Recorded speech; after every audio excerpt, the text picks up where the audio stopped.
Boys and girls, children of all ages, welcome back to the channel. This is a real talk discussion, bringing you Fastlane 2019 review. Just a quick discussion, quick talk about the pay-per-view, and like always, Fastlane is just the hump day just to get to WrestleMania, a pay-per-view just to set up the Mania feuds, all that. Fastlane historically is never really something to talk about, so let's just skim over and kind of talk about the most important stuff. For example, the first match of the night of the main show was Usos versus The Miz and Shane, with the Usos retaining only for post-match Shane McMahon turning heel, which is kind of surprising. I think we all, well, me, talk for myself, I predicted Miz heel turn to set up Miz versus Shane, especially in his hometown, but right now in Cleveland on Fastlane. But Shane McMahon turning heel for the first time in years. That's actually a good change of pace, something new, but at the same time, it's not promising what WWE said, given less McMahons, more on the current talent. There's no disrespect to Shane. I think Shane McMahon is probably my favorite McMahon out of the family, but I feel like Shane versus a Miz match, Miz has to win. He needs that win at Mania. So if Shane's putting Miz over, I have no problem with that. The problem is WWE needs to. I'll keep discussing this, but WWE needs to focus on the current roster and the future roster, not their past roster with Shane and Taker and all that stuff. Shane is still great, but as of right now, Shane McMahon needs to just stay with as a GM role, authority figure, making the matches, not being involved in the matches. So I'm looking forward to Miz versus Shane only if the Miz can pull up the 1, 2, 3.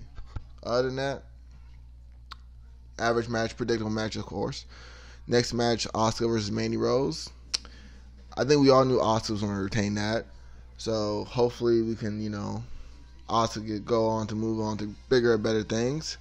The next match was The Bar versus Kofi Kingston, and with them saying that Vince hinting that if Kofi would have won this match, Kofi would be added to make it a triple threat in the co-main event of Fastlane of Kevin Owens and Daniel Bryan for the WWE title, which Kofi lost to The Bar 2-on-1 fashion. I'm kind of iffy on this. One is I feel like they're trying to make Kofi the ultimate underdog, but at the same time, did they really need to go that route with him losing to The Bar in a 2-on-1 handicap match? I felt like that a little bit kind of killed his momentum, in my opinion, but the crowd, we'll get to it later on, but the crowd still loving, I'll get to it with Kofi and the crowd and his momentum, but I just feel like this wasn't my call. I wouldn't book this. Kofi and The Bar wouldn't happen. Instead of Kofi losing to The Bar, they could have set up McMahon saying, Kofi, you're going to be in the match, and Kofi getting ready to get prepped. The Bar comes in his locker room, attacks him. Kofi is unable to compete, giving him more sympathy, getting screwed over, and having The Bar versus New Day on SmackDown, or Bar versus Kofi and a New Day member, give it like that.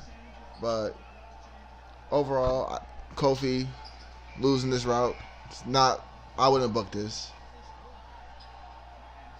Next, I have to say probably my sleeper match. I actually I'm quite surprised that this was actually a good match, especially with the Raw tag division being lackluster lately. The Revival defending against Black and Ricochet, Chad Gable and Bobby Roode, and for some strange reason, and I don't know if it's WWE logic, but when it comes to it, WWE has this weird thing of putting two solo guys in a tag team and somehow making it work and delivering good matches. Though will be better off solo, but putting them in a tag kind of helps still boost them up. I still feel like that Ricochet, Black, Gable, and Rude should be solo stars. You could have Rude and Gable in the mid card, have Black and Ricochet going for a Universal or WWE title. But overall, the tag team match was actually good, fast paced, great action. Revival picking up the needed win, and we're on the road to WrestleMania. Revival, if the Revival defends their titles at Mania, I am predicting a Hawkins and Ryder match, and Hawkins get his first win on Mania. And WWE, if you're listening to this, if you want to keep, make that Hawkins moment special, put it on the main card. Let that be the opener of the show. The Revival versus, Rude, Gable, Black, Ricochet. I say the sleeper on the match. Give it 3 stars. Pretty good. Next up, the United States Fatal 4-Way, a rematch on SmackDown Live. Same action. And surprisingly, I thought they would drop it to Andrade and Rey so they can feud for that title at Mania.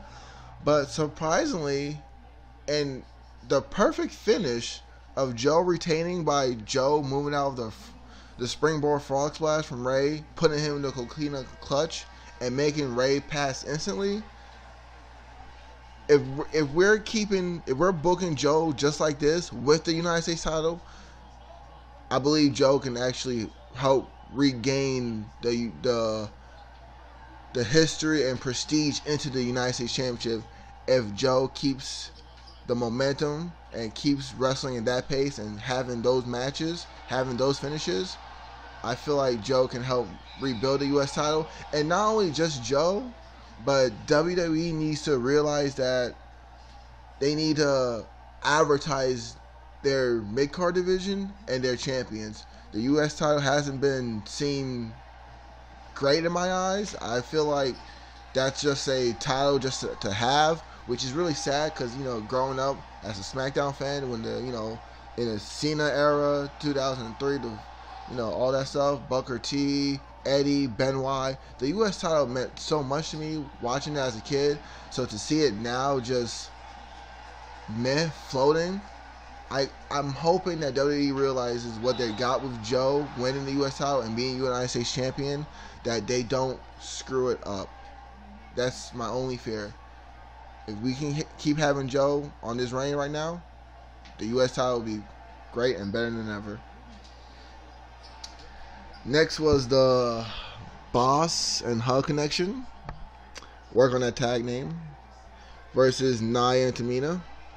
And I think this was the shocker of the night. Sasha Banks actually retaining a championship. No disrespect to Sasha, but her title matches, her defending the titles never looked good. So maybe because it was a tag team and she didn't have to get the pin, maybe that's why.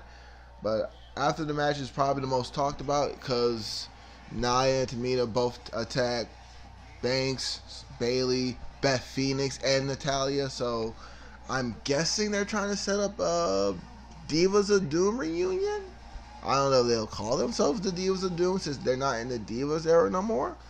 But Beth Phoenix coming back for one time only. If it's a one time only thing, I wouldn't mind.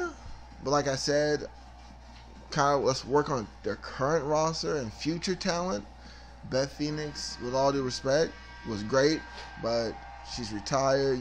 We got so much better women. I'm not saying, I don't want to sound like, oh, Beth Phoenix is bad and these current talent women, but we got so much women on this roster that actually can deliver, that's being underutilized, that we should keep putting them in the feuds, keep putting them on TV, and not rely on the past women. And, overall, decent, solid match. And, as you can see on the screen, the original match was supposed to be Kevin Owens and Daniel Bryan, but it was turned into a triple threat match with Kevin Owens, Daniel Bryan, and Mustafa Ali. And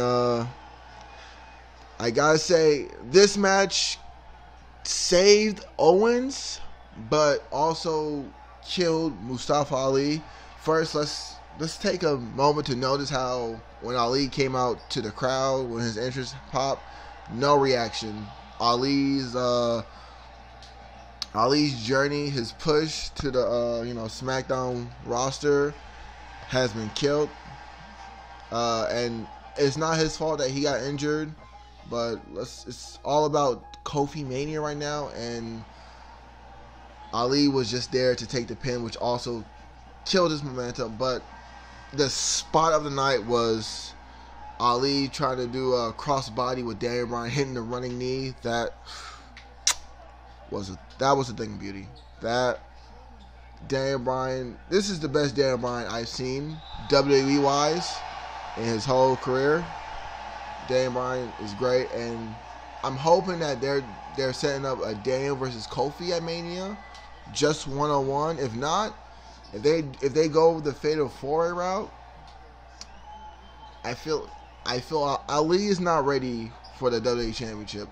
I think Ali is a great superstar, a great competitor. I thought he was great on 205 Live, but he's a type of talent where his wrestling ability is great, but I feel like he doesn't really have the charisma or, to be a world champion. And I'm not taking his wrestling ability. Ali is great, but there's always, you could tell by a superstar, like, there's a certain way you push them, whether you keep them. And Ali, to me, he's a solid mid-card guy a solid mid-card guy to a cruiserweight champion. Maybe a tag champion if you book him with somebody. Because WWE apparently is great when it comes to tag teams. WWE is great at just putting two guys who's doing nothing into a title picture. So Ali, if they got nothing for you and they put you in a tag team, you're most likely going to be a tag team champion. So good luck to you on that. Other than that, great match, great finish. Hopefully we'll see Daniel versus Kofi 1-on-1. But I think what makes this match kind of even great, but also why I say it ruined Ali, is the crowd wanted Kofi badly. The crowd kept chanting for Kofi all match long. So it really killed Ali's push. Ali, it's not his fault he got injured, and Kofi, took his spot, which is kind of karma. Ali took Kofi's spot in the match for the title. But as you can see, as you heard from the fans, as you see on TV, the Ali push is over. It's killed. It's terminated. It's Kofi Mania. Speaking of Mania, Becky Lynch versus Charlotte. If Becky Lynch wins, she's added back into the Mania match with Ronda to make it a triple threat with Charlotte. And the way this match to me was booked is Becky's only real way of winning, in my opinion, was a dusty finish or, a quick roll up or a count. Becky wasn't going to win clean. I think we all knew that, especially with the injury angle. We knew Becky was going to win somehow, but she wasn't going to really beat Charlotte. And I kind of like the story of Charlotte just toying with her, teasing her, throwing her around, attacking the leg. Charlotte as a heel is way better than a face Charlotte. Obviously.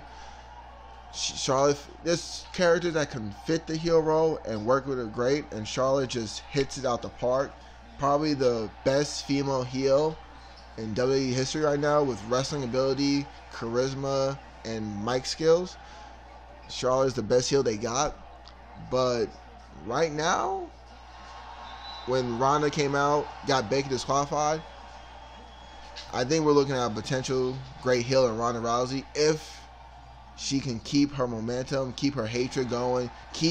I don't want her to break kayfabe too much, but also keep playing into wrestling fans. We like to hey, keep it canon, keep this and that. We all love kayfabe. So Ronda breaking kayfabe and actually making this legit works great for Ronda. But I also feel like there's certain links you don't break the kayfabe wise. And also, if we're building Ronda to the point where she just wants to brutalize Becky and Charlotte too,